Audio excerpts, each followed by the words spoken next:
When the sky turned the color of smoke, they say, childhood does not die easily, but they do not know how well war knows how to kill it. Not long after my grandfather passed away, everything began to change. At first, we did not understand what was happening. The adults began speaking in quieter voices.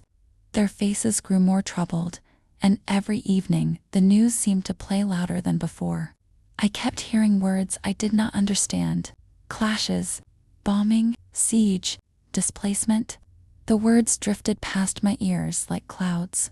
I had no idea that, before long, they would become part of my everyday life. Then came the day when even the sky changed.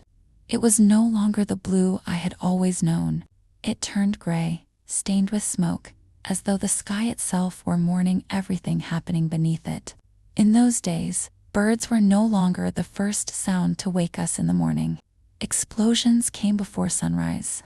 They shook the walls of our home so violently that we thought the house might collapse around us.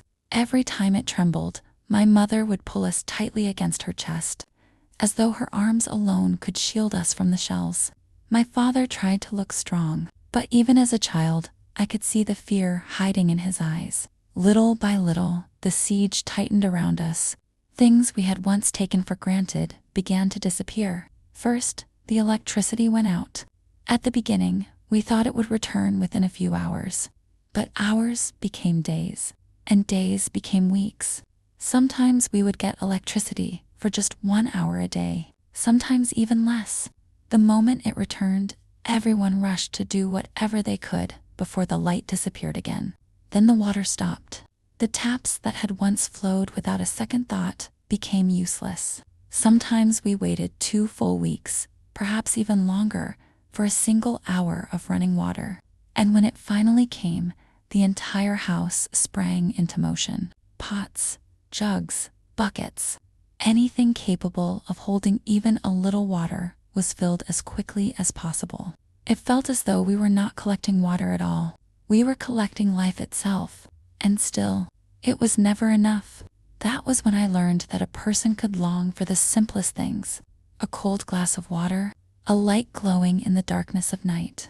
Things that once seemed ordinary had become luxuries. Food became another story entirely. Our tables slowly began to lose the things we were used to seeing on it. Each day brought less than the one before, until eventually, the same question echoed through every home: what will we eat tomorrow? Hunger was no longer just an ache in the stomach. It became a constant fear living inside our hearts.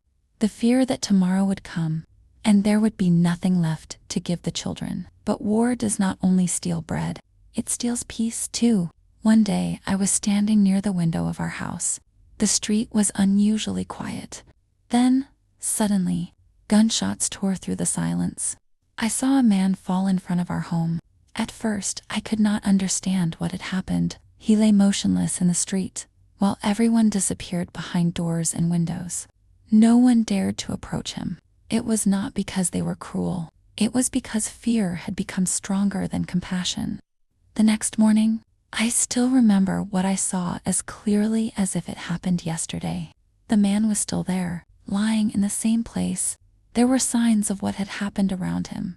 I stood there staring for what felt like a long time. It was the first time I had seen death so close to our home, and the first time I understood that war does not knock before entering your life.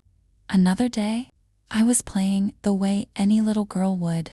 I did not yet understand that a bullet does not know the difference between a child and an adult. Then I heard a sharp sound cut through the air. A bullet passed frighteningly close to me. I froze. For a few moments, I could not understand what had just happened. Then the truth sank in. I had been only a step away from becoming another name among the victims of the war. I survived, but something inside me was never quite the same again. And that was not the last time danger came close. One day, my mother went up to the roof of our home to fix something. An ordinary task. In a time when nothing was ordinary. Suddenly, gunfire erupted. Bullets were being fired towards the rooftop. She had no time to think. Terrified and desperate to escape, she jumped from the roof. She survived, but the fall left her with pain that stayed with her for years.